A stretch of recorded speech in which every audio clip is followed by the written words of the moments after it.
Hello everyone and welcome to my YouTube channel. I'm Paul, a digital artist here to share my journey with anyone and everyone, hoping I can, help those that are much newer in their journeys as artists.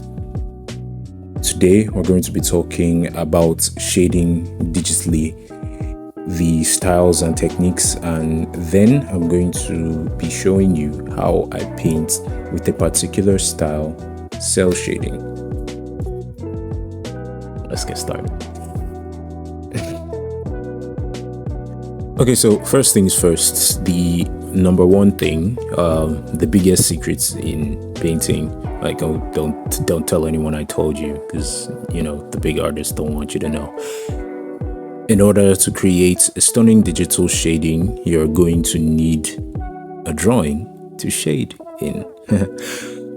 Okay, so first thing we're going to need to do is get our line art ready. So what I'll say here is that you shouldn't ignore or sideline your line work just because you're so eager to get into color. So don't underestimate the power of good line art. It can make things look much better than they would without. I'll probably do a video on line art itself. But that said, yeah, let's move on. So after you've got your line art here, this is the line art for a painting that I'm currently working on. The next thing you're going to want to do is decide what style we want to shade in. The two main categories of shading styles are cel shading and soft shading. So most people, most of the time, we would know what we want to do from the very beginning, from the inception of the artwork, what we're going for. But I tend to apply both depending on my taste at the time and where I want to take the piece. So though we'll be talking about cel shading in this video, I still want to show you the difference between the two, between soft shading and cel shading. So what is soft shading? Soft shading is characterized by soft blended edges. That is, you usually blend the outlines of the various shades in the painting when you're moving from one tone or shade to another. It's basically used when you want to make your painting more realistic, mimicking how things look in real life. I tend to blend both this style of shading and cel shading in my pieces because I tend to paint in a more semi-realistic style. Yeah. So cel shading, what's cel shading? Cel shading, which is going to be our focus in this video, is a simpler type of shading where you shade by placing a flat color on the shadow areas of the image without blending them in, leaving a sharp edge demarcating between the light and the shadow. It's basically when the edge, the gradation between shadow and light. In cel shading there usually isn't even gradation. It's just one straight line, shadow here, light here. It's like borders, So yeah, you boil down all the complex blending and value shades you would normally do in soft shading into one big shadow side and one big light side. So this is usually the style you see in cartoons and animations because it's simpler and because it's easier to replicate continuously for production without the artists ripping their hairs out while feeling the deep urge to give up on existence. Moving on, we'll be going more in depth into how I do cel shading. So first thing you need to do is the flat colors, right? These are the local colors. The flat color is the local color. The local color is the color you believe something should be when it's being hit by average light, not too dim lights, not too bright lights either. So For our cell shading purposes, this local color will serve as the color of the light area of our painting. So keep in mind, in cell shading, it's one big light side, one big shadow side. So what you're going to pick as the quote-unquote local color here should be the average light color, like the color for that one big light side, on each individual surface, obviously. So when picking this color, know that you're picking the color of the light area of your painting.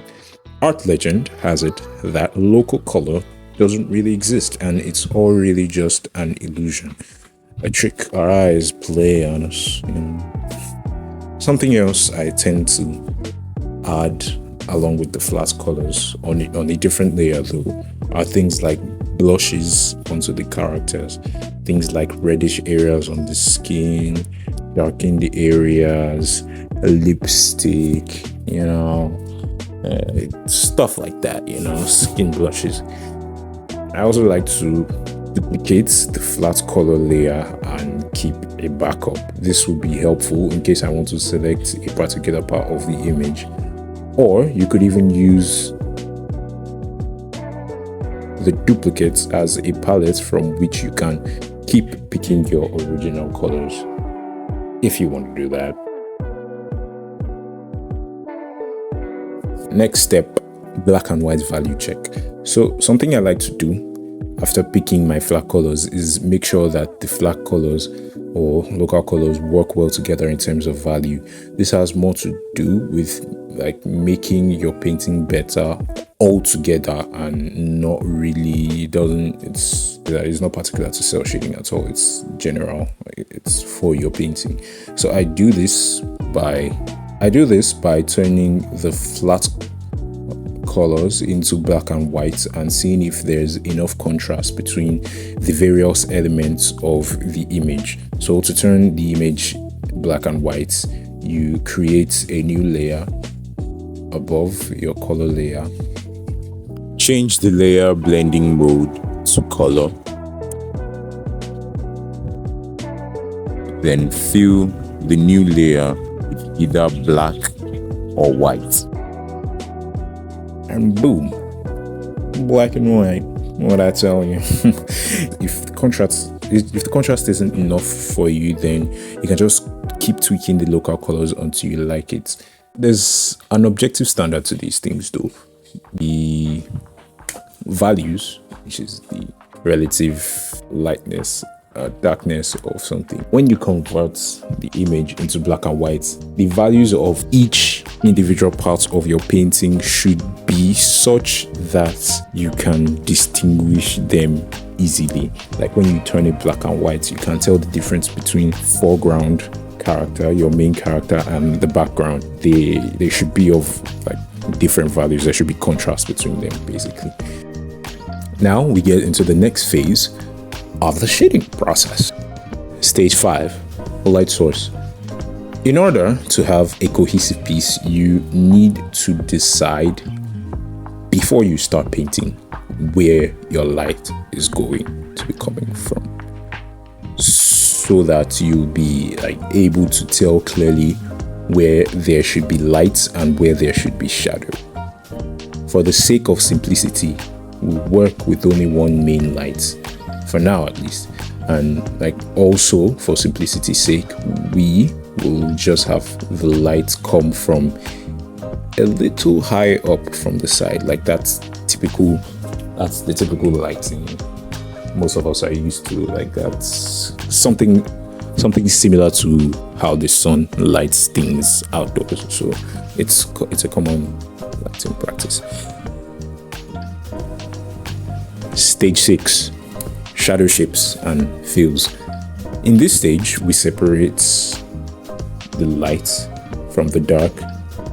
There are typically 2 ways you can do this, like separating the light from the dark. You'll end up with the same results, so it's up to you and your preference.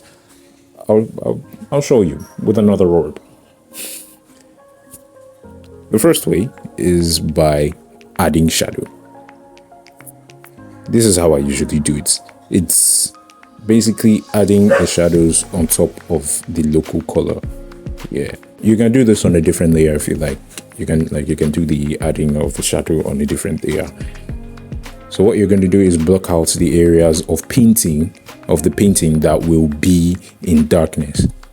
You're going to draw the shapes out. You know, we said cel shading is like one line between lights and shadow. So yeah, you're going to draw that one line for all the objects in your painting. This is how I do it though. Some people do it the second way, which is by adding light. So some people prefer to paint the light on top of the shadow, which kind of mimics how light works in real life, because I guess light hits the subject, and that's what they are basically doing. They're basically painting where light hits the subjects. The first way, you paint the parts that don't get to touch lights. Now you're painting the light on the subject. In order to do this, you need to perform an extra step first. Since we're going to be painting the light onto the darkness, we'll need to convert the colors on the local color from the color of the average light, because remember I said that when we were picking the colors, when we were picking our flat colors first, you should pick the color of the light. Now, since we want to paint the light on top of the shadow, we're going to convert the flat colors from the average light to the colors of the average shadow. So basically we're making the whole image dark, like as if it's in complete shadow. So choose shadow colors for the different aspects of your image and replace them.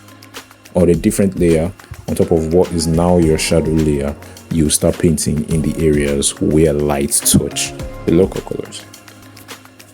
That's it.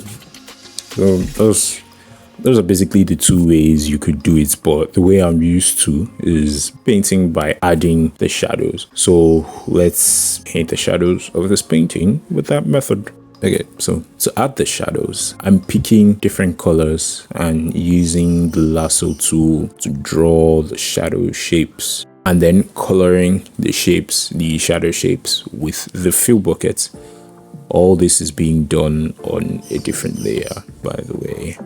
And if you're wondering how I pick my shadow colors, what I usually do is move towards blue on the hue slider, reduce the value, like the lightness and darkness, like reduce it, make it dark, and increase saturation. That's typically what I do for the shadow, like if I want to come up with a basic shadow color.